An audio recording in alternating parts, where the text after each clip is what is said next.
जेवढी आपण उपासना करू, महादेवाची आपण जेवढी साधना करू ती सिद्धीस जाते.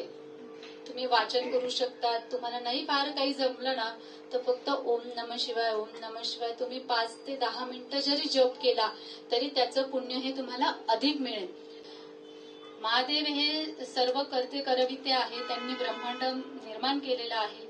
सर्व देव त्यांच्या चरणाशी जातात. तुम्ही फक्त ओम नमः शिवाय जरी म्हणालात, तो मंत्र सिद्ध केला तरी चालेल. किंवा आता जो आपण घेतला की शिव हर शंकर नमामि शंकर शिव शंकर शंभो, हे गिरिजापती भवानी शंकर शिव शंकर शंभो, हा मंत्र जरी तुम्ही सिद्ध करून घेतला या श्रावण मासामध्ये तरी त्याचं तुम्हाला अधिक फल प्राप्ती होईल.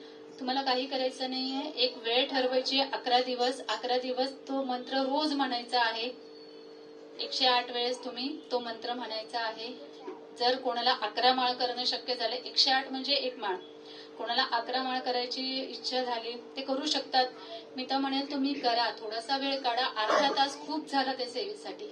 11 वेळेस तो मंत्र मनापासून म्हणा, अगदी अंतर्मनातनं म्हणा, नाही तर आजूबाजूला लक्ष फिरतंय असं करू नका.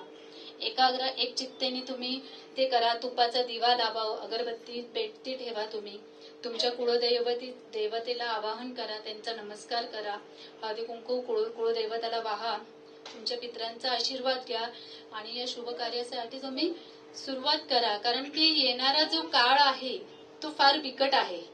या काळामध्ये आपलं रक्षण करणारे महादेवच आहेत. त्यामुळे जेवढी तुम्ही त्यांची उपासना कराल तेवढी चांगली आहे.